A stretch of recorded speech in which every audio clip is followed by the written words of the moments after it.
John, ne siz yaptınız medallerle? Bunlar bende evde polkamda tence burada. Sen onları tutmarsın seyfte. Peki onlar kimse de varınca çalsın.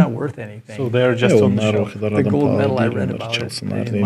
Ben okudum hani benim medalimi ben kazandım Montreal'de 1976'da. O vakitler $113 tutmuş yapma o medali.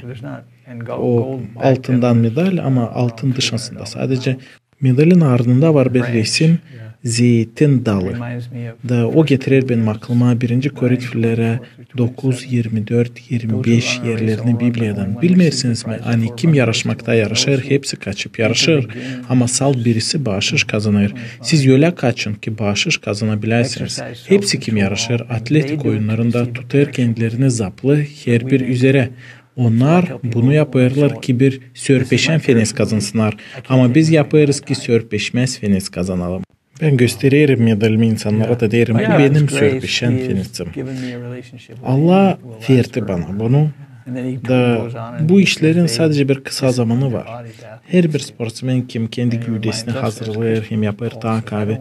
Bu bir kısa vakit ama Apostol Paulus söyler hani güde geçecek ama kim Evangeliyi paylaşır insanlara Allah için söyler o daha önemli.